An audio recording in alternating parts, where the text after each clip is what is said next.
इस वीडियो में हम हार्डी-वेनबर्ग थ्योरम की असम्पशंस को डिस्कस करेंगे। तो हार्डी-वेनबर्ग थ्योरम है क्या?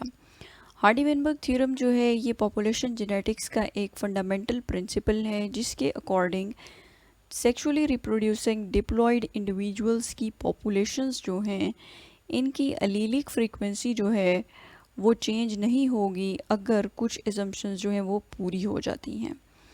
तो हम इन असम्पशंस जो हैं इनको डिस्कस करते हैं। अलीलिक फ्रीक्वेंसी जो है इसको हम क्यों देख रहे हैं कि जैसा कि हम पहले भी कुछ वीडियोस में डिस्कस कर चुके हैं कि एवोल्यूशन जो है या नेचुरल सिलेक्शन जो है ये पॉपुलेशन लेवल पे होती है।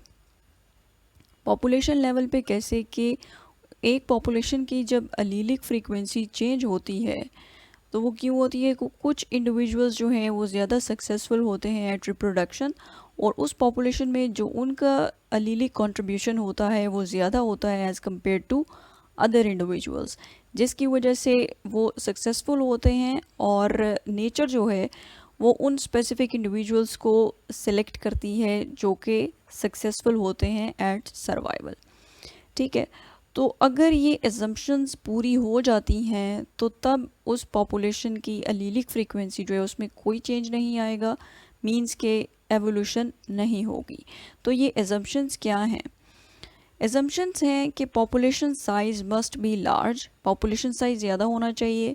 नो माइग्रेशंस, पॉपुलेशन जो है उसमें से कोई जो है एमिग्रेशन या इमिग्रेशन नहीं होनी चाहिए। Mutations must not occur, mutations नहीं होनी चाहिए। और sexual reproduction with in the population must be random. ठीक है, मीन्स के रैंडम जो है वो रिप्रोडक्शन हो इंडिविजुअल्स की with in that particular population. ठीक है, तो अब इन एजम्पशंस को हम वन बाय वन देखते हैं। Population size must be large, तो लार्ज पॉपुलेशन साइज जो है ये क्यों होना चाहिए? लार्ज पॉपुलेशन साइज अगर होगा तो इट विल इंश्योर कि सिर्फ एक चांस इवेंट की बेस पे उस पॉपुलेशन की जो जीन फ्रीक्वेंसी है वो चेंज नहीं होगी। चांस इवेंट कोई म्यूटेशन भी हो सकती है।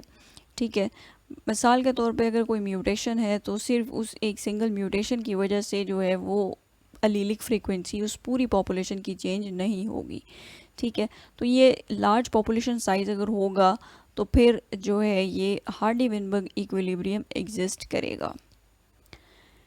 नेक्स्ट एजम्पशन है नो माइग्रेशंस, कि इंडिविजुअल्स जो हैं उस पॉपुलेशन में से ना तो माइग्रेट करके जाएं किसी और पॉपुलेशन में और बाहर से इंडिविजुअल्स माइग्रेट करके उस पॉपुलेशन के अंदर ना आए।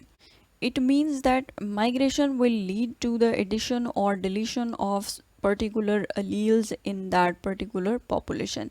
ठीक है, तो इंट्रोडक्शन या फिर जो डिलीशन है उस जीन पूल में से अलील्स का, इसकी वजह से पॉपुलेशन जो है उसकी अलीलिक फ्रीक्वेंसी जो है वो चेंज हो सकती है। ठीक है, तो अगर ये माइग्रेशन नहीं होती तो फिर जो है ये हार्डी-वेनबर्ग इक्विलिब्रियम जो है ये एग्जिस्ट करेगा। नेक्स्ट एजम्पशन है कि म्यूटेशंस मस्ट नॉट अकर। ठीक है, कि उस पॉपुलेशन के अंदर जो इंडिविजुअल्स हैं उनमें कोई म्यूटेशंस ना हो। ठीक है, तो म्यूटेशंस जो हैं it is a source of new genetic combination, ये न्यू अलील्स का एक सोर्स है म्यूटेशंस।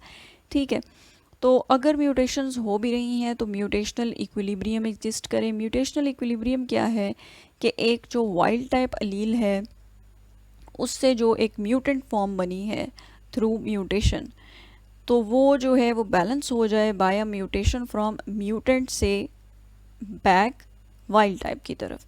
ठीक है, वाइल्ड टाइप से जो म्यूटेंट की तरफ म्यूटेंट फॉर्म बनी है, ठीक है, थ्रू म्यूटेशन, वो बैलेंस हो जाए by mutation from the mutant form back towards the wild type.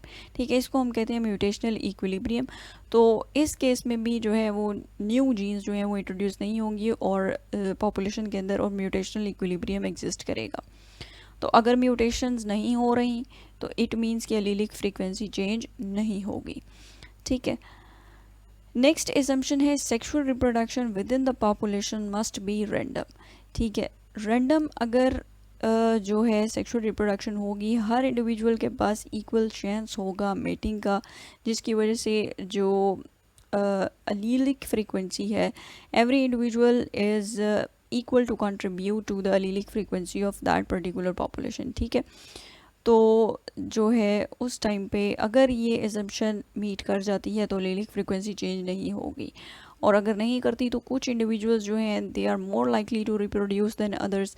ठीक है, और इस वजह से जो है वो नेचुरल सिलेक्शन का फिनोमेना उस वक्त पे ऑपरेट कर सकता है उस पॉपुलेशन पे, और एवोल्यूशन हो सकती है। तो अगर ये चारों एजम्पशंस मीट कर जाते हैं कोई भी पॉपुलेशन, तो उस टाइम पे उस पॉपुलेशन की एलीलिक फ्रीक्वेंसी चेंज नहीं होगी और मींस के एवोल्यूशन भी नहीं होगी। ठीक है, तो आइडियल कंडीशंस की अगर बात की जाए नेचुरल इन्वायरमेंट में ऐसा नहीं होता, कोई भी पॉपुलेशन जो है वो इन चारों एजम्पशंस को मीट नहीं करती, और एवोल्यूशन जो है it is a continuous process.